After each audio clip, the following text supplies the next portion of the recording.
Okay, it's 1 o'clock. So welcome everyone to Drisha. And this is the second class in the series on Shemitah in the Mishnah, Challenges and Opportunities with Rabbi Avraham Walfish. Today's class will be a continuation of the previous class and will cover the subject of benefiting from the land and benefiting fellow men. Again, we encourage everyone to turn on your video if you are able to, so we can have a sense of a class community. And of course, feel free to ask questions or comment here on Zoom by unmuting yourself or by writing it in the chat box. If you're watching us live on Facebook, we would love to hear from you as well, and you can comment on Facebook. With that, I'll turn this to you, Rabbi Walfish. Okay, thank you. Okay, so here, let me put up the source sheet on the screen. Okay, last week we talked about the first two chapters. First two chapters that we saw, somewhat surprisingly, focused not on what Shmita is, but on how you prepare yourself for Shmita. And it starts a series that seems to be chronological. Okay, so Shmita is about sanctity of land, and but it's also about sanctity of time. And like other kinds of sanctified time, Shmita has a build-up and, in a way, perhaps a build-down or an extension backwards and forwards. So these are some of the themes that we explored in the first two chapters. Talked about how the land rests and how we prepare the land for its rest by not plowing and certain other kinds of work leading up into Shmitah, okay, and how the land rests also by having its produce continue to maintain a special status of Shemitah produce going on into the 8th year. That was the drasha of Rabbi Akiva in the 4th Mishnah of the first chapter. Okay, and we also saw something about how the chapters are structured, how the opening term, the opening words of the first chapter, also the opening words of the second chapter, as well as the closing words of the last Mishnah in the first chapter, Ad Matai. Okay, which gives you this chronological focus of these chapters.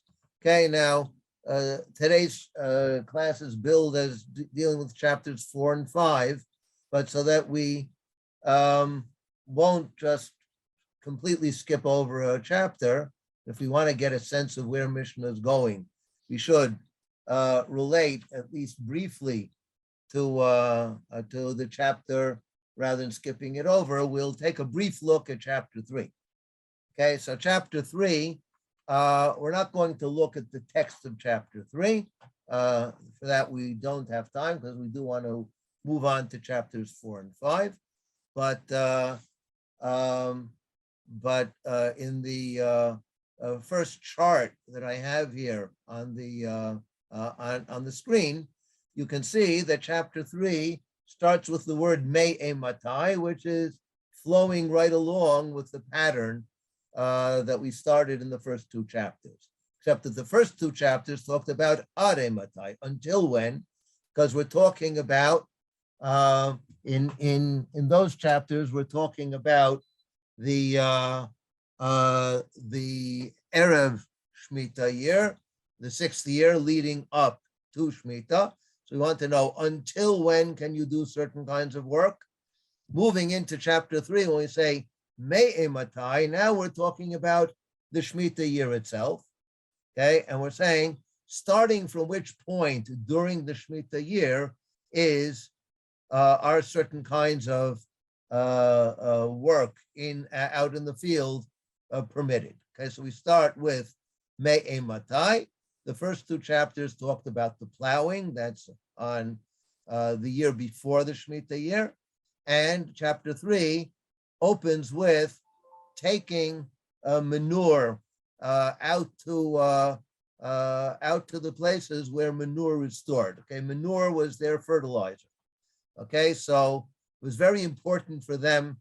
Okay, they had animals. The animals were producing manure, and that was what they would use in order to fertilize the fields. Okay, and so the Mishnah asks, during the Shemitah year, from when would you be permitted to take the manure out in order to store it in these ashpatot?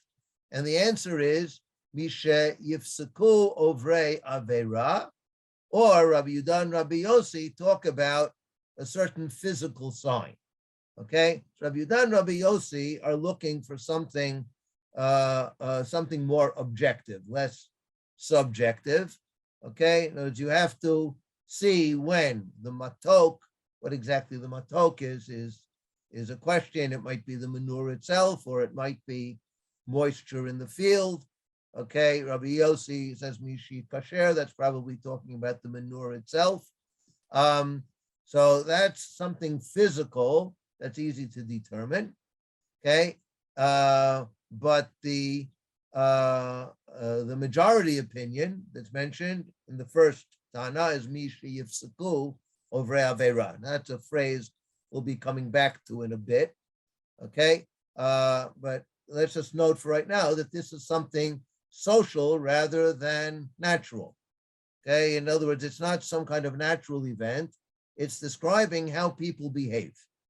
Okay, and for the first time, we're beginning to see that how one conducts oneself during the Shemitah depends on how people in reality conduct themselves during the Shemitah. And the people who interest us, interestingly, are the Ovrei Avera, okay, which is another interesting point, because now we are encountering for the first time, and this will become a major theme as we go through the next few chapters of the Masechet, that Shmita was often, in the Shakespearean phrase, observed in the breach more than in the practice. Okay, Shmita, we should recall, I believe we mentioned this last week. If not, now is certainly a good time to mention it, or to mention it a second time. Shmita is a somewhat utopian set of commandments to this very day. What do we do with Shemitah today in Eretz Yisrael? Well, for the most part, what we do is we sell Eretz Yisrael to a non-Jew so that we can circumvent most of the laws of Shemitah. Okay, and then the people who will call themselves Machmirim, who are more meticulous about observing Shemitah, what that means in practice is they find other ways of circumventing the laws of Shemitah. Since the vast majority of them are not farmers, okay, so for them to observe Shemitah means that they'll buy their produce from something imported into Israel. Okay, so that's also basically circumventing the laws of Shemitah. It's only a small minority of people who actually observe the laws of Shemitah. That's true today, okay, and it even has official rabbinic recognition. But in the ancient world, it was also true that Shemitah was one of those mitzvot that was more often violated than almost any other mitzvah that you can find in the Torah. Okay, large swaths of the population just did not really observe the laws of Shemitah. So the fact that chapter 3 opens with Mishi Yifsaku Ovrei Avera, okay, the Ovrei Avera are what's going to determine from when you can bring the manure out to the area in the field where it will be stored. Okay, we'll talk about that. A little more. Okay, but first I want to just conclude the point with which I opened, which is chapter 3 is directly continuing chapters 1 and 2. Okay, with this opening term me'ematai, but at the same time it's moving us into something new, because we have now moved from the approach to the Shemitah year in chapters 1 and 2, to the Shemitah year itself, how one observes Shemitah. But again, interestingly, we don't start off by talking about the do's and don'ts of Shemitah. Okay, this tractate will barely touch on that. Okay, and when it touches on it, it will be, almost incidentally. Okay, so the things that the Torah spells out: don't plant, don't sow, don't plant, don't prune your vines, don't gather in your produce, and so on. These things about working the land, okay, are not really elaborated on in the tractate, except here and there, almost incidentally. Okay, the Mishnah will fill in a detail. Okay, perhaps because the Mishnah didn't have that much to add about it, or perhaps the Mishnah had other fish to fry that they were more interested in. But the actual work that's being described here is not really work. It's not really don't work the land. Rather, we're talking about, okay, you are taking out the manure in order to preserve it. Okay, now you can hold on to that manure, okay, for a lengthy amount of time and use it for fertilizing whenever you get around to it. Now, what's the problem? The problem is during the Shemitah year, you should not be fertilizing the land, because fertilizing the land is what you do when you're working the land. Okay, when you're planting and you want the plants to grow properly, or when the plants are growing already and you want them to flourish, you want them to grow better. These are things one does not do during the Shemitah year. But that's not, in fact, what this person is intending to do. He's taking the manure out for storage purposes. He is not taking it out for purposes of actually fertilizing the land. So why is it that at the beginning of the year, you're not allowed to do that? And the only time you can do that is, and we'll stick with the first opinion for our purposes this evening, okay, from the time that the Ovrei Avera have finished. Why is that going to be the cutoff point? That's going to be the cutoff point because when the person is taking the manure out to the field for storage, okay, or at least he's going to say, the onlooker is going to say, why are you doing that? And he will say, oh, I'm doing that for the sake of storage. Okay, and you say, right, that's, tell that to the judge. Okay, you're not going to believe him. But that's if you do it at the beginning of the year. Okay, so at what point will you be able to take it out for storage? At the point when people are no longer fertilizing their fields. The people who really are fertilizing their fields, they finished already. There's people who are shameless about it. Okay, they're not making any pretense of observing Shemitah. They're just going out and fertilizing their fields. When you see all of them have stopped, so then you say, okay, that means that agriculturally, there's no point in fertilizing the fields from this point. The other Tanaim give other criteria for when it will be that you'll say there's no point in fertilizing the fields. Okay, but the first Tana gives a social criterion. Okay, look around, you see if people are still fertilizing their fields. If they are, then you don't take it out for storage. Why? It doesn't look good. Okay, now this doesn't look good, again, is going to be a major theme that we're going to come back to. Okay, so chapter 3, we see right away at the very beginning is both continuing the pattern of chapters 1 and 2 by presenting a timetable using the word ematai. But chapter 3 is also introducing new themes that we have not encountered in chapters 1 and 2. Okay, chapter 3 plays off of chapter 2 also because it starts with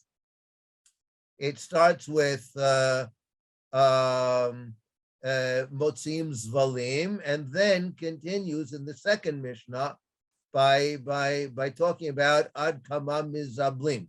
How, what quantities of manure can you move from one place to another within your field during the Shemitah year? And the term Mizablim was already mentioned in chapter 2. Okay, so chapter 2 already sort of foreshadowed this theme of Mizablim that's very central in chapter 3. Okay, just very briefly now in this other table that we have, okay, the structure of chapter 3. Chapter 3 divides into 3 sections, and each section talks about something else that one does within the field, okay, that is actually not agricultural, but could be employed for agricultural purposes. So we start off with Hotzaat Zevel, that's moving the manure in order to store it in the field. Then we have taking rocks out of the field. Now he's taking the rocks in order to use them for building. He wants to, store them in a place with a kind of quarry and then use these rocks for building purposes. But again, when I remove rocks from the field, that could be to prepare the field for working the field, for planting there and for fostering growth and so on. Okay, and then the third section is also talking about moving rocks, building within the field, taking the rocks and actually using them for building. So interestingly, the first chapter that talks about what we may and may not do in the field during Shemitah is focusing on things that in their essence are permitted during Shemitah. Okay, storing manure, removing rocks in order to use them later on for building, or bringing in rocks in order to use them for building. Okay, all these things are permitted to do in the field during Shemitah, but all of them, okay, if they're done in the wrong way or at the wrong time, can appear to the onlooker as though I am violating Shemitah. And that's why the Mishnah sets very clear parameters for all, for all of these types of work in the field in Shemitah. Mishnah sets very clear parameters for how to do it. There's some very interesting interconnections among these 3 sections, which we don't have time to follow up. One of them has to do with the number 3 that keeps on coming up.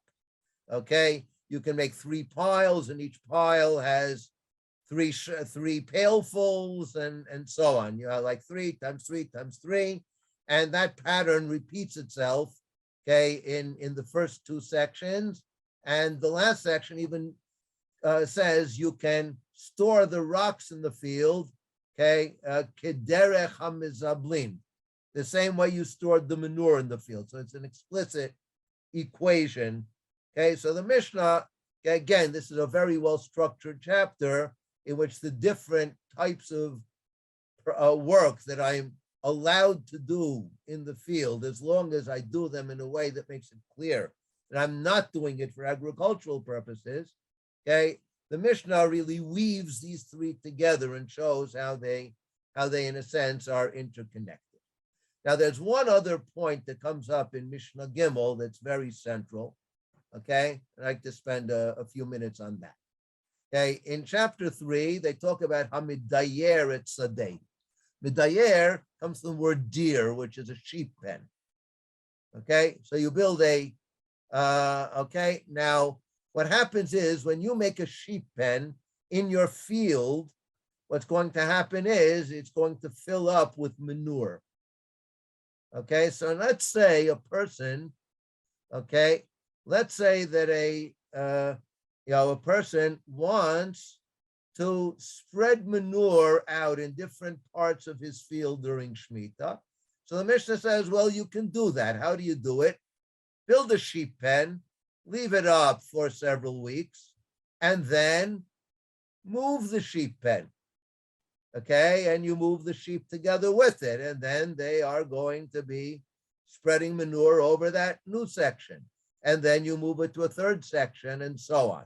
And that way you end up basically spreading the manure in the field, but you do it in such a way that you have not violated anything in Shemitah. But the Mishnah says you can do that if you're doing it in a certain size field. Okay, and here I'm reading. Okay, in the section here, Mar'ita Ayin in the Mishnah. Okay, so the Mishnah reads as follows: Hamadayer Sadehu Mishayer Mimenu Miktzat Mipnei Mar'ita Ayin. You have to leave over a part of the field that you did not do this with. Okay, you didn't make a pen in that area, so it didn't become filled up with manure. Mipnei Mar'ita Ayin. Because if I do it throughout the whole field, then it's apparent that what I have done is effectively, I have fertilized the field, even though I'm pretending to be doing something else. But if I leave over a portion of it, then that makes it clear that this is my way of keeping the animals penned up properly during the year, and perhaps storing the manure for further, for use further on during down the line. Okay, now this term Mar'ita Ayin is an interesting term because it's actually very rare in the Mishnah.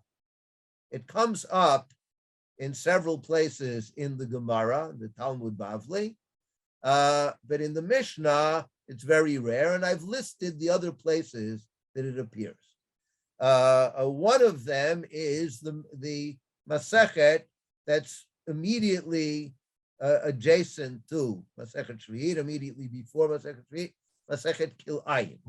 Okay? But interestingly, regarding Kilayim, it doesn't appear in the context of the field, but in the context of clothing. Masechet Kilayim is mostly devoted to not mixing species, mostly of within agricultural settings. Towards the end, it also talks about crossbreeding animals. Okay, and in the very last chapter, it talks about shatnez, which is also a form of kilayim. Okay, and the Mishnah in that connection says, Hashirayim ba'kalach en bahem mishum kilayim. We're talking here about certain kinds of material that are not included in shatnez, materials such as silk.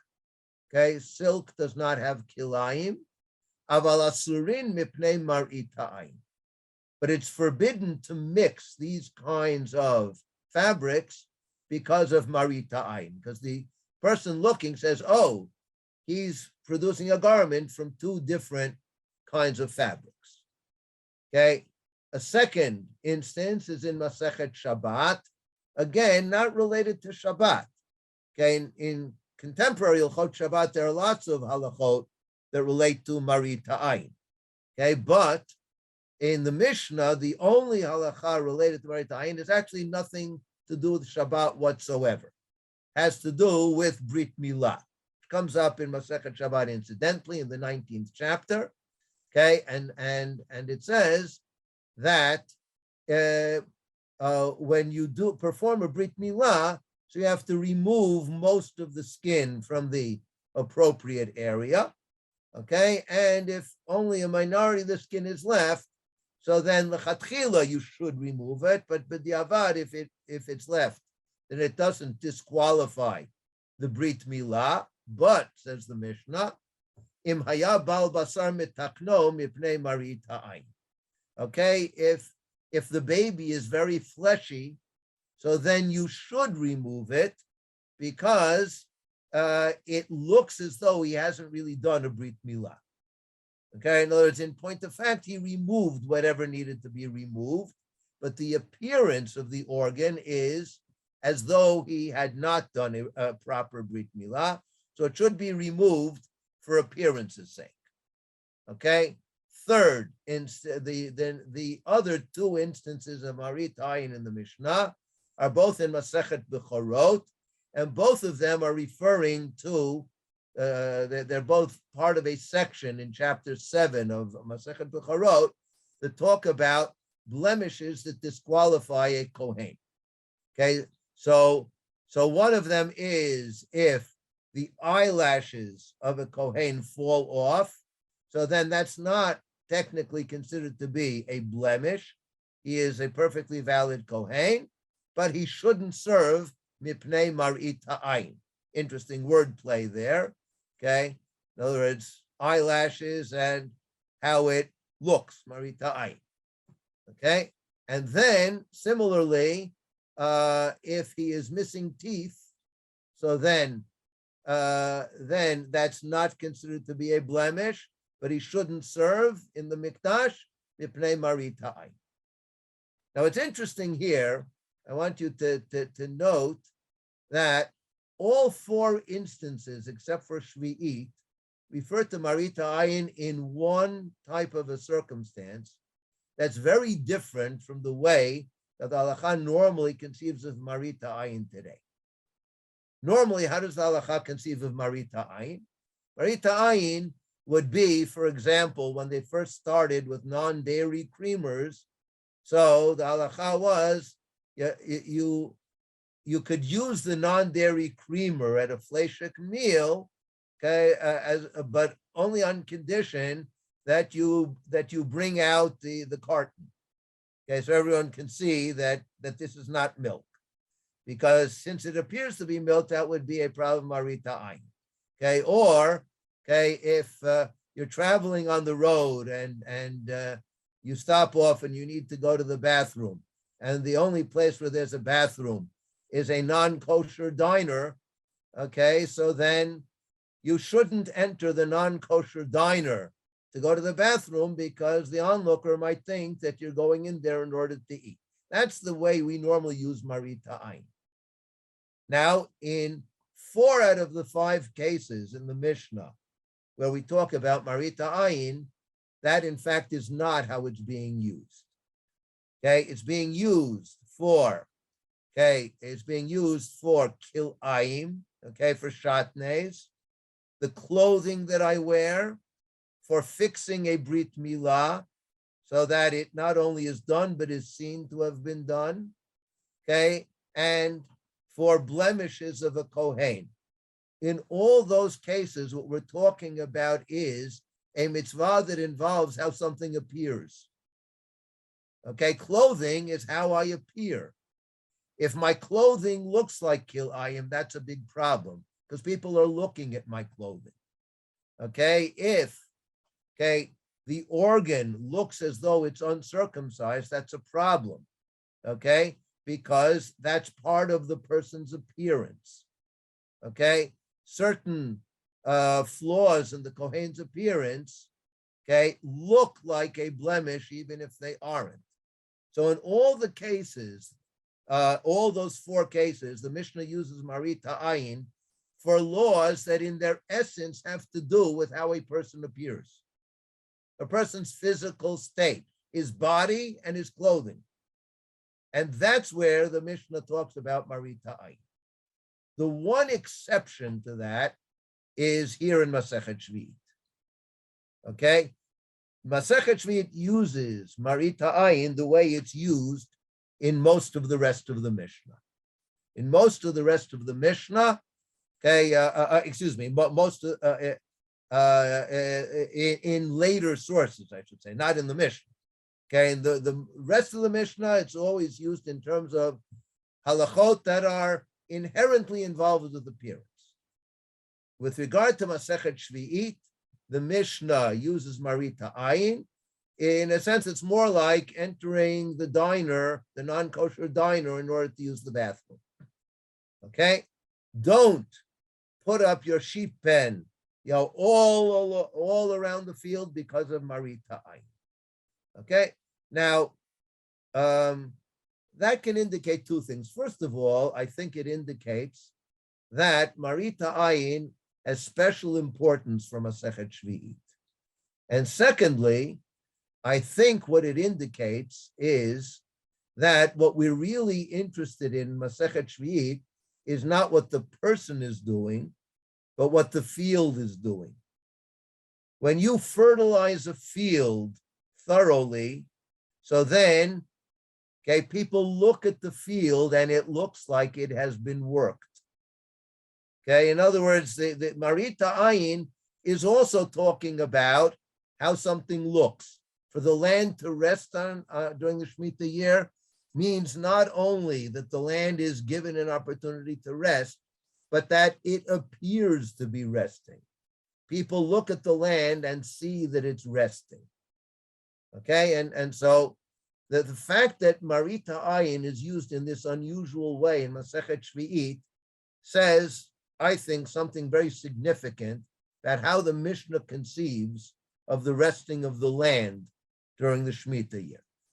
The land resting is not just a physical reality, it's also a social reality. When the land appears to be worked, then the land is not really resting. And then you're not really fulfilling the laws of Shmita. So I think we're not just talking about suspicion. What we're talking about is, how does the Mishnah conceive of the land resting? For the land to rest, it has to also be seen to be resting, and it has to not appear to be being worked. Okay, and now we move into chapters 4 and 5. Okay, we spent a little more time on chapter 3 than I had intended, but the themes that we talked about in chapter 3, as we'll see, are very central in chapters 4 and 5. So it's not really off the topic. Okay, let's take a look. Okay, so we'll have a brief run through of some of the Mishnayot in chapters 4 and 5, and then we'll look at the structure of chapters 4 and 5 and discuss some of the ideas. So chapter 4 now has a new way of opening. Okay, we're no longer with the Ematai opening. We say Barishona, that's also chronological, but now it's historical chronology. Okay, at an earlier point in the history of Torah Shebal Peh, Hayu Omrim Malaket Adam Eitzim Bavanim. Okay, you have the translation here on the left. So anyone who needs the translation, please follow on your own, and I'll save time by not translating everything. Here and there, I'll translate some words, but not the whole thing. Okay, Barishana Yomrim Malaket Adam Eitzim Bavanim Basavim Mitoch Shalom. Now we can readily see that we're continuing a theme from chapter 3. Chapter 3 talked about bringing fertilizer out into the field and removing rocks from a field. And now we're talking about removing other things. Okay, now, why are we removing them? Again, this is something that could look like you're working the field, but doesn't have to be. Maybe I'm gathering the wood because I need firewood, or I need wood for building. I'm gathering the stones, as in chapter 3, because I want to use them for building. I'm gathering the weeds. Again, I might have something to do with the weeds. Maybe I want to use them as animal fodder, or maybe I want to use them for kindling, or whatever other purpose I might have. Okay? So originally, a person could remove all of these things from his own field, mitoch shelo, kederech shuhu malaket mitoch chavero, the same way as he would certainly be allowed to do it from his neighbor's field, because I have no interest in working my neighbor's field. So even in my own field, if I'm taking it to use it for some other purpose, that's permissible. Et hagas hagas. How would it be permissible if I'm removing just the larger ones, the larger pieces of wood, the larger stones, the larger weeds? Because since I'm leaving the smaller ones, it's clear that I'm not doing this in order to work the land. Because to work the land, I need the land to be rid of all of these, including the small ones. If I'm leaving the small ones, clearly I'm doing it for some other purpose. So I can do it even from my own field. Misharabu ovrei avera. Now, Misharabu ovrei avera. Here's where chapter 4 links up most clearly with chapter 3. Chapter 3 opened with Misha Yifsaku ovrei avera. Okay, we'll move down to the chart here and see that. Misharabu Ovrei Avera in oh no, that's oh, I didn't put that in. Okay. Okay, that's something we should be noting, right? That Ovrei Avera is repeated from the opening of chapter 3.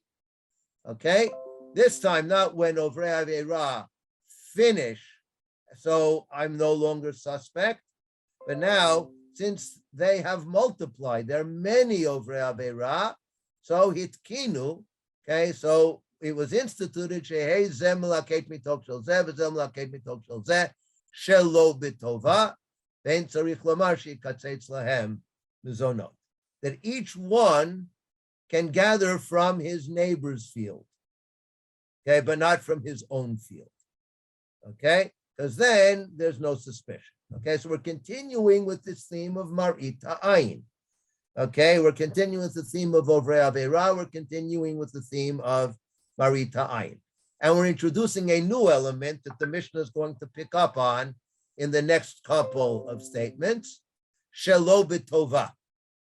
Okay, now what does it mean b'tova and Shelo b'tova? Shelo b'tova means either without getting some kind of compensation or acknowledgement from the owner.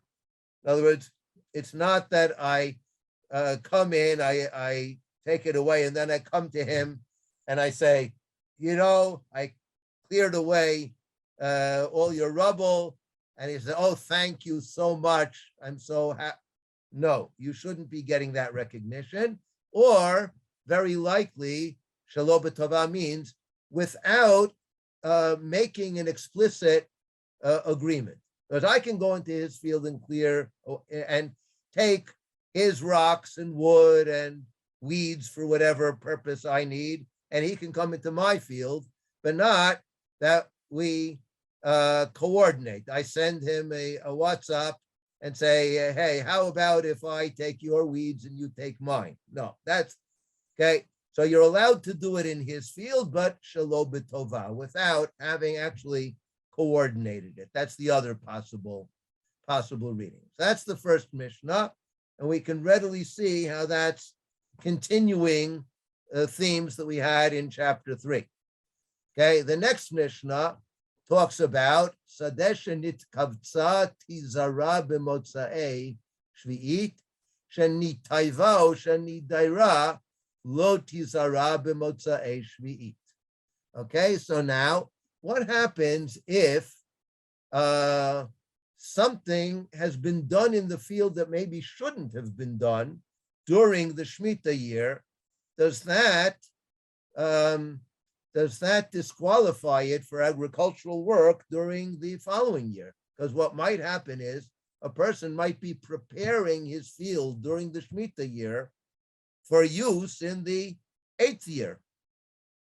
Okay, so the Mishnah says, well, it depends what he did. If it's been dethorned, shenit kavtza, that will not disqualify it for the 8th year. That's not a serious enough work of the field during the 7th year to disqualify it. But if nitaiva or nidaira, now what does nidaira mean? Okay, nidaira means it was fertilized. Okay, and nitaiva, it was literally was improved. What exactly does that mean? It might mean plowing. Okay, that's the way the translator has it here. Okay, now notice the word nitaiva is a word play on shelo b'tova in the previous Mishnah. So the same way you should not be doing work in the other guy's fields b'tova, you should also, okay, if you do tova, nitaiva, during the 7th year, that will disqualify the field for planting during the 8th year. Okay, let's skip down. Okay, there's a machloket Beit Shammai and Beit Hillel that we'll skip over to another machloket Beit Shammai and Beit Hillel. Ein ochlin perot shvi'it b'tova. Okay, and now we're starting again a new theme, which will not be very much developed in these chapters, but it will be the main subject of discussion in next week's class, okay, which is devoted to chapters 6 through 9. Okay, we're talking about not working the field, but benefiting from the produce. And Beit Shammai says, okay, if you are benefiting from your neighbor's produce, it should not be bitova. Okay, in other words, I'm going in there not because my neighbor is doing me a favor. I'm going in there because he is supposed to be opening up his field and letting everyone come in and enjoy the produce. So it would be improper for me, before going into his field, to send him a WhatsApp, say to him, listen, would it be okay if tomorrow I come into your field to take the produce? Wrong. You shouldn't be doing that. It's yours as much as it's his. Okay? For you to even ask him permission would be a violation of the whole spirit of what Shemitah is all about. And Beit Hillel says, you know what? It's open to you, but you can still be menschlich about it. Okay? In other words, the question is, we're sort of tiptoeing around the issue of at what point does being menschlich, and being polite turn into a violation of the idea that he doesn't really own this field during the Shemitah year. So Beit Shammai says, okay, you can't square the circle. If you're going to be a nice guy and ask him for permission, okay, so then you're basically treating it as though it's his field and he's doing you a favor by letting you in order to make it clear that you're there by right and not not because he's doing you a favor. So you must do it shalom b'tova. And Beit Hillel says, you know what? If he tells me I can't go in, he's violating Shmita.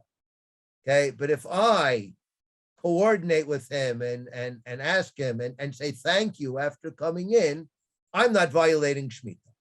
I'm exercising my right, but I'm doing it in a nice way. Okay, so there's this question here between Beit Hillel and Beit Shammai, and notice once again the terms tova and shalom b'tova. These are key terms running through these two Mishnayot. Okay, so and they're playing different roles.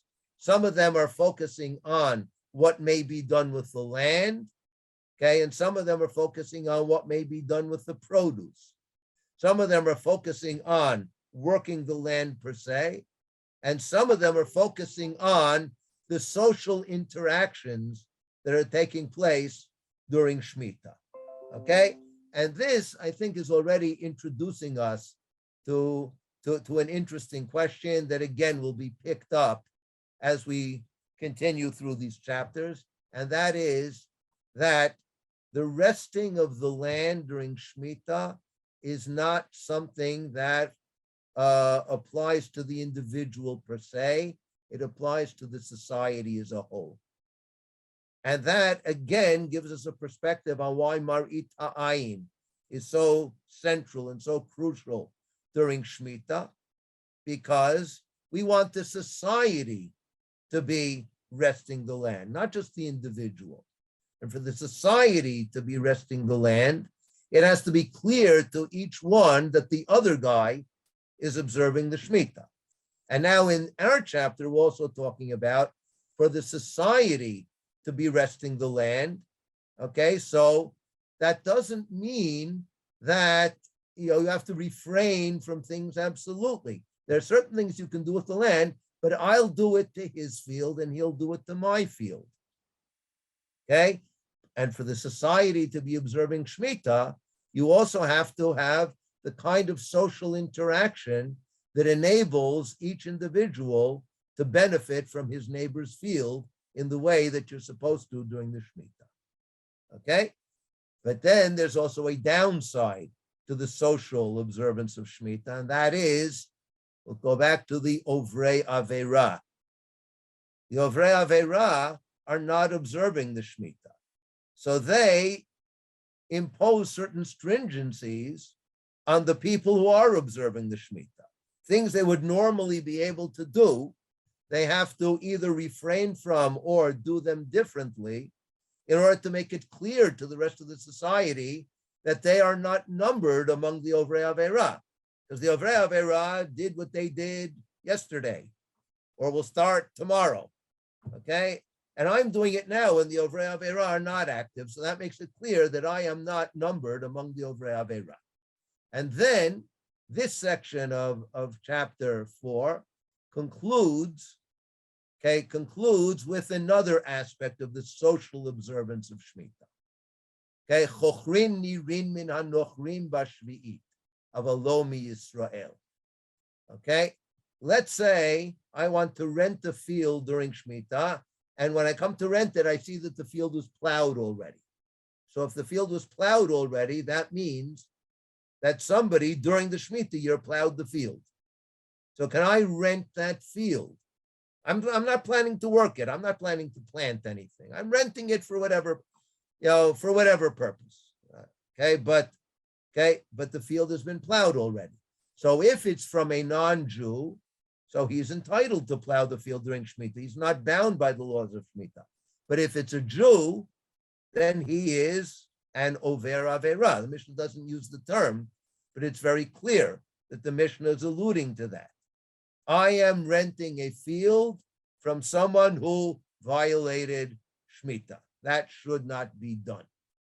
Umachzikin yedei nochrim b'shvi'it, and you can verbally encourage the nochri to work during the Shemitah. I pass by, I see him plowing his field, and I say, great, I see you're doing a great job of plowing right now. Okay, that's fine. That's being a good neighbor. And you can be a good neighbor with a Gentile, which is another interesting message here. Even though presumably we would prefer for there not to be Gentiles in Eretz Yisrael, but once they're there, they're part of our society and we interact civilly with them. Avalo Yidei Yisrael. But if you see a Jew working his field during Shemitah, you shouldn't even encourage him verbally. So I should not only not rent the field from him, if I see him doing the work, I shouldn't encourage him. And this is very interesting. But I can give him a nice greeting and say, hi, how are you doing today? I can't say, oh, I hope you have a good, productive day's labor, because it's forbidden work. But I can say to him, nice weather out today, right? How are you feeling? That's fine. That's shoalim bishlamam. Why? Mipnei darkei shalom. So the Mishnah, again, is walking a tightrope between, on the one hand, maintaining very clear standards. I do not encourage non-Jews to violate Shemitah. I don't act in a way that makes someone else think that I am violating Shemitah. But on the other hand, I don't break off contact. I don't set myself apart and pretend that they and I belong to different societies. And that's called darkei shalom. So the Mishnah, I think, is walking a very interesting tightrope here, in terms of how different members of the society interact in order to observe Shemitah on that level. The next section talks about cutting fruit trees during Shemitah. We won't go through this in detail, but the idea is that since Shemitah produce is designed, it has a certain sanctity. It's called Kedushat Sheviit, and it's designed to serve as consumption for you and the society and even for the beasts of the field. So you should not cut down fruit trees from a certain point, from which point the Mishnah will go on and talk about in Mishnah Zayin, from when can you eat the fruit, because you shouldn't eat the fruit before it's fully edible. That's part of its sanctity. And from that time on, it says, from what time can I not cut down the fruit trees during the Shemitah year? Okay, so there's been a kind of shift of focus, okay, in this chapter. Okay, it opens with thinning out olive trees, which you're allowed to do, okay, because I'm chopping down trees. I'm doing it early enough so it's not a problem. And I'm doing it just to thin it out and let the other ones grow properly. But again, I have to do it in such a way as not as to indicate that I'm not doing it in such a way as to foster better growth of the tree that I'm chopping down. And so I have to chop it down or not to make it appear as though I'm leaving the land free to be worked. Okay, that's the correct problem here. Okay, and therefore, okay, I should leave the roots, according to Beit Shammai. And Beit Hillel says, no. You can even uproot it. Okay, but, okay, even Beit Shammai prohibits it only mitoch shelo, but not mitoch shel chavero, which links this up with the very first Mishnah.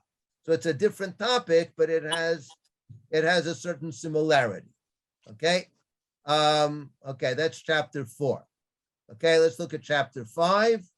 Chapter 5 opens with Shemitah status of multi-year produce. And this is again a Marit Ayin problem, because there are certain types of produce that have to be left in the ground for more than 1 year. Okay, so those types of produce, what am I allowed to do with them during the Shemitah year? Okay, let's say I want to store them in the ground. Okay, I'm not planting them. They're partly grown already, and I'm not planting them, but I do want to store them in the ground. Okay, so again, this is something that might be misinterpreted. So the Mishnah talks about that, or a plant that, okay, that let's say blooms, blossoms, becomes edible after 2 or 3 years, such as this loof, black calla lily, whatever that is. I'm not really sure. Okay, my botany is a bit weak. Okay, but this loof, okay, if it went through a Shemitah year, it's not like normal Shemitah produce, because normal Shemitah produce is annual produce, something that grows during the year. Something that takes 2 or 3 years to develop, okay, has a different status. And then chapter 5 comes back to the theme that opened chapter 4, providing support for Shemitah violators. And let's look at how this section ends. The last Mishnah of chapter 5, okay, Ein machzikin yidei ovrei avera. You cannot assist ovrei avera. V'chulan lo amru ela mipnei darchei shalom. The things that are permitted are because of darchei shalom. Umachzikin yidei nochrim b'shvi'it, aval lo yidei Yisrael. V'sholin b'shlomam mipnei darchei shalom. This is a word-for-word quote of the Mishnah that we saw back in chapter 4. Machzikin yidei nochrim b'shvi'it, aval lo yidei Yisrael. V'sholin b'shloman mipnei darchei shalom. But at the end of chapter 5, okay, in the last half of chapter 5, it's presented in a much more elaborate fashion. Let's take a look. Elu kelim she'ein ha'uman rashai lemuchram b'shvi'it. There are certain types of agricultural tools that a craftsman is not allowed to sell during Shemitah. Now, if somebody comes up to you during Shemitah and he wants to buy a plow and all of its appurtenances, so I say to him, what do you need a plow for? Okay, you're not supposed to be using that this year.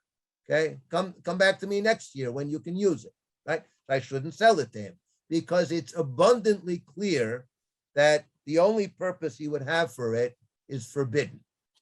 Aval, and this is the impressive part of this Mishnah and the surprising part.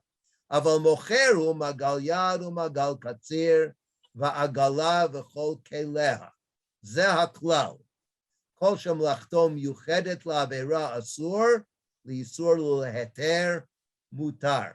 Anything that can be used only for transgressing is prohibited.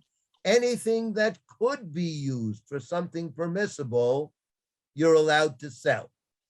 Now, does that mean if I think he's really using it for something permissible? Mishnah doesn't say that.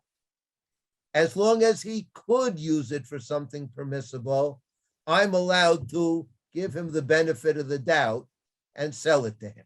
And the Mishnah continues with this. Hayotzer mocher chamisha kadei shemen v'chamisha asar kadei yain sheken darko lavi min ha'efker. There are also limitations on how much produce you're allowed to gather from the field during Shemitah. You're not supposed to harvest. So you can only gather min ha'efker. Now, how much does a person, if you go out to land that belongs to everybody, it's hefker, you're not going to come there with a truck and load up the whole truck. Okay, you're going to come and fill up a basket or two baskets, and that's it. And you'll use it for your domestic consumption over the next week or 2 weeks. That's the amount of oil jugs and wine jugs that you can sell. If a customer comes and wants to buy, I produce wine jugs or oil jugs. Customer comes and wants to buy them. So I figure out, well, if he were going for hefker, how many jugs would he fill up with the oil or the wine? That's the number of jugs I can sell him. Okay? Because more than that, again, it would be clear he's using it for the purpose of transgression. Okay? In Mishnah Chet, Beit Shammai Omrim, again, Beit Shammai and Beit Hillel. Notice how they're playing a major role in this Masechet. Lo yimkor lo parah choreshet b'shviit. Don't sell him a plowing cow during the Shemitah year. There's a cow whose designated purpose is wearing a big sign. I am a cow designed for plowing. Everybody knows that's what one does with this cow. Shai says, don't sell it. Uvetelel matirin mipnei shehu yachol l'shachata. Because he doesn't say, because I think he's going to slaughter it. I say, yeah, okay. It has a big sign to be used for plowing, but if the owner decides that they're short of meat and they want to slaughter it for meat, they'll do that. What are the chances that will really happen? Probably not great. In other words, I know that it's like 85% certain that he is buying this cow for purposes of plowing. Beit Hillel permits it. Okay, mocherlo perot afilu bishat hazera. I can sell him produce even during the planting season. Okay, in other words, why is he buying the produce? Probably to take the seeds and plant them. That's the likeliest thing he's doing. Doesn't matter because he might be using it for eating. I can sell him a measuring utensil, even though I know he has a granary, and that's probably what he wants it for, to store things in the granary. Okay, so he wants to measure them out. Okay, I can change money for him, give him small cash, small bills, let's say, in our day, even though I know that there are workers who are working for him in his field. But I can assume that's not what he wants this money for. He wants it to give out Hanukkah geld, not for the workers in the field. Okay. Again, what are the chulan beferush asurin? When is it prohibited? If he says outright that that's what he's doing, then it's prohibited. Okay. So again, what have we seen in these two chapters? What we've seen is, okay, here I listed some of the terms and themes that come up in these chapters that give these chapters its quality. We have the terms chavero and chaverta, his or her fellow. We had Jews and non-Jews. We have the term chaver, an associate, and that's someone who we know is meticulous about observing the halacha. Am haaretz, who's much more lax. And we have chashudim. We didn't see that in the Mishnah, but that's another term that comes up in these chapters. People who are suspect. We had ovrei avera that came up, okay, at the beginning of chapter 4 and the end of chapter 5. We had different professions, okay? We had people manufacturing different things.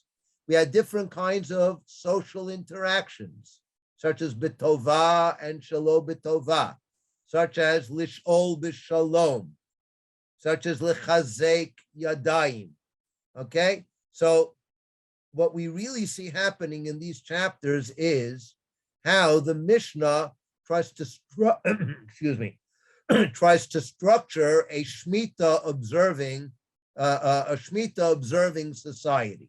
Okay, how the Mishnah tries to create a society in which not only do I observe Shemitah in my private realm, but I become part of a society that's observing Shemitah. And what, of course, makes this all the more complicated is the full awareness in the Mishnah of the fact that many members of the society are not observing Shemitah, some of them legitimately because they're non-Jews.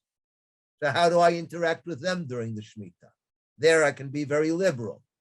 But then there are the Jews who I also either know are not observing Shemitah or suspect that they're not observing Shemitah. And here the Mishnah, okay, walks a much finer line, a much thinner line, okay, trying on the one hand to maintain friendly, cordial relationships within the society, and on the other hand, making it very clear that A, we are not participating in someone else's Shemitah violation, and we are also not acting in such a way as to arouse suspicion that we ourselves are not observing the Shemitah. Okay, so in order to have a society, okay, that is observing the Shemitah, okay, these are the kinds of rules and structures that the Mishnah tries to create. Thank you all for participating. Okay, Erev Tov, and for those who are still celebrating Hanukkah, so Hanukkah Sameach. Thank you so much. Let me just put it so everybody can see me. Thank you so much, Rabbi Walfish. This was a very interesting second session. I'm really looking forward to next time. And thank you also to everyone who joined us today here on Zoom, of course, on Facebook, and also on Drisha Live. We'll be live again tomorrow, Tuesday at 8 p.m. with a class on covenantal commandment, the sabbatical year in the Bible with Rabbi Silber. So hope to see you there as well. And there's always all the information available on our website at www.drisha.org/classes. You can also watch recordings of the classes as well as watch the classes live on www.drisha.org/live. Thank you again for this opportunity to learn with you again, Rabbi Walfish. And once again, we hope to see everyone soon at one of our upcoming classes here at Drisha.